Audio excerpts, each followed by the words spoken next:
And this is why we say that it's very important for us to utilize whatever we have to spread the deen. Moments ago, I was speaking to a few friends, and we spoke about how today people say, for example, that you see, why is it that you're making use of these social networking platforms to spread the deen? It's not a madrasa. You're not supposed to be doing it. My brother, my sister, I agree with you. It is not a madrasa. But have you ever gone to see the statistics of how many Muslims are on there?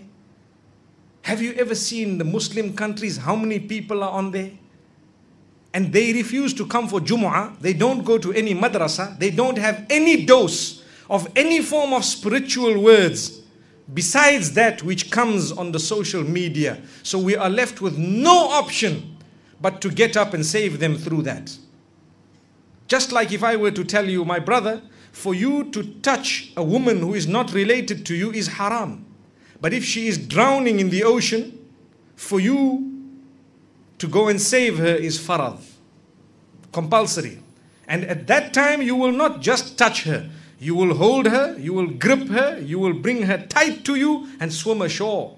And her husband will probably say, Jazakallah khair. Why? It's farad. I see the youngsters smiling, waiting for the day. Oh, this girl is going to drown, I'll be there, inshallah. Look at how we think, mashallah. So, the point being raised is, sometimes there is something that might not be ideal. And it would not be permissible sometimes if the situation was ideal. But when we are drowning, and there are very few people who actually know the extent of the drowning of the masses, then we are sometimes faced with the better of the two evils. And we are forced to engage in something. Like I said, if I were to ask you today, how many of you utilize social networking?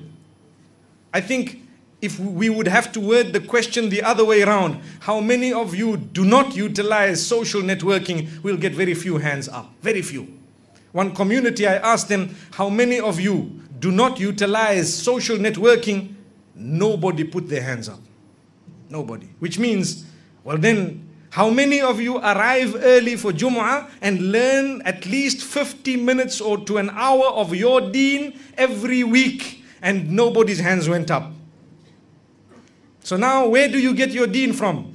You are going to use your phone, you are going to use the media, you are going to sit in front of the television, come what may. I'd like to think perhaps more than 90% of the people seated here would probably have access to some of this, or all of it, if not some.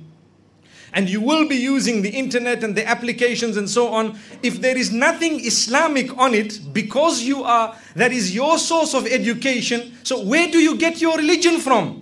Now who do you blame when the whole religion goes? You can't just sit back and say, well, the media and everyone must give up their phones and everybody must give up this and that. We tried saying that in the past, that give up this and give up that, only to see that the number of televisions in the homes has multiplied more than 100-fold in the last 10 years. Look at how much money the same Sam we were speaking about has made. Allahu Akbar.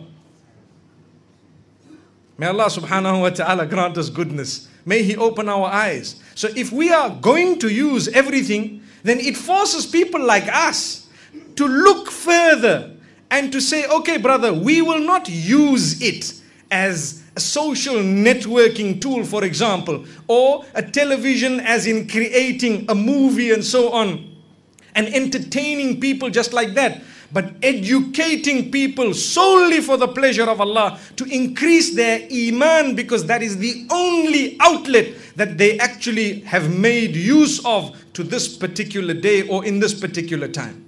This is why we say the media, it has a powerful impact. So much so that today, if you go back and search Google, he is called Sheikh Google, because people ask him Islamic questions.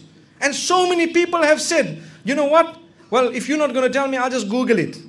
I'll just Google it. Sheikh Google. Wallahi, he's called Mufti Google also. He can issue the fatwa for you. My brothers and sisters, it's a reality. And if you were to search what happened in some of the countries where turbulence occurred, and governments were changed, they will tell you it's through Twitter and Facebook. That's what they will tell you. Social networking.